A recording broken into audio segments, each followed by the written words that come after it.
Learning how to make Easter egg shells is the first step to making beautiful eggs like these. And once you're comfortable making the shells, you can choose from a wide variety of fillings to put inside, from pralines and caramels to ganaches, biscuits, and brownies, or just beautifully painted hollow eggs.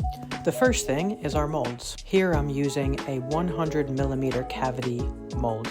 There's the information on the back if you'd like to get this particular mold. We're going to start by filling each cavity to the top with tempered chocolate. And when you're shelling egg molds, you can do several at one time because it takes a long time for the shell to actually form to the thickness that we're looking for.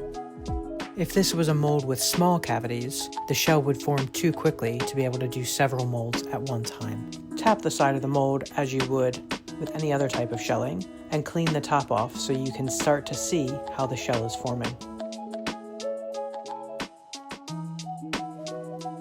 Here you can see that there's not much of a shell, but if we leave it a few more minutes, now you can start to see that shell forming. When you're happy with the thickness, you're just going to tap it out into a bowl so you can reuse that chocolate again, and then scrape it to remove the excess chocolate. I scrape it a good few times, and then put it down on the tabletop and scrape the top of the mold clean, and now you can see your shells.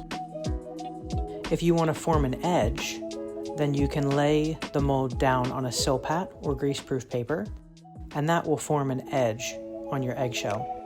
Then scrape it clean to remove the excess, and your shells are ready. Now here I'm showing you the back of the mold because where you see it's clear is where it's starting to release, and where you see it's dark is where it's not released yet from the mold. Here you can see that they're all released. In order to get them out of the mold, you simply pull up on the side of the shell. It should come out without any issue. If they don't release from the mold, it means that they're either too thin, which in this case is unlikely, or you haven't tempered the chocolate correctly. For fusing them together, heat a pan, then take your eggshell and just gently swirl it on the top of the pan like this. It should only be glistening. You don't want to melt into the shell. Push the two halves together ever so slightly and line them up so that they meet correctly. And then you can place it to the side on a tray until it's set and ready to be worked with further. Whether you're filling it with truffles, candies, or a praline, as you see here, the fusing process remains the same. After the fuse has set, you can also finish the egg by rolling it in a textured chocolate. This is dark chocolate with hazelnuts to reflect the filling, which is a hazelnut praline. If you enjoyed this video and you found it helpful, please do hit like and subscribe for more videos just like it.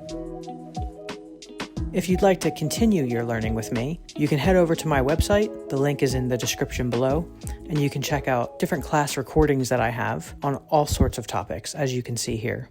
I hope you found this video helpful and informative for making your Easter eggs this year.